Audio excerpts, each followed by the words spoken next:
Hello, আশা করি সবার দীপাবলি খুব ভালো কেটেছে। দীপাবলিতে আমাদের তুলসী মঞ্চটা আমি একটু বাতি দিয়ে সাজানোর চেষ্টা করেছিলাম, তো সেটাই তোমাদের সাথে শেয়ার করছি। আর এটা হচ্ছে আমাদের সিঁড়িটা।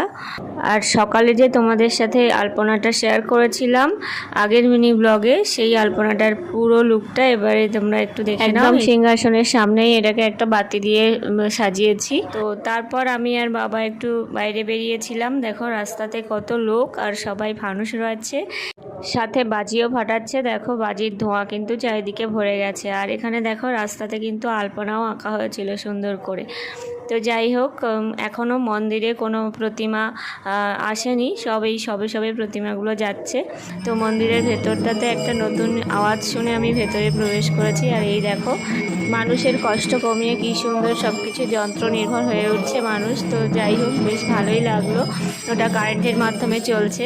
তারপর দেখলাম ওখানে বেদির সামনে সব মায়েরা মোমবাতি জ্বালাচ্ছে। তো আমি আর বেশিক্ষণ অপেক্ষা করতে পারিনি প্রতিমা দেখার জন্যে। প্রত্যেক বছর কালী পুজোতে একটা ডালা ভোগ দেওয়া হয়, তো বাবা সেটাই এখানে জমা দিয়ে দিচ্ছে ওদের কাছে। তো তারপরে আমরা ফুচকার দোকানে চলে এসেছি এবং ফুচকা খেয়ে তারপরে আমরা বাড়ির দিকে রওনা দিয়ে দিয়েছিলাম। তো তোমাদের কেমন কাটলো কালী পুজো জানিও। টাটা, দেখা হচ্ছে নতুন ভিডিওতে।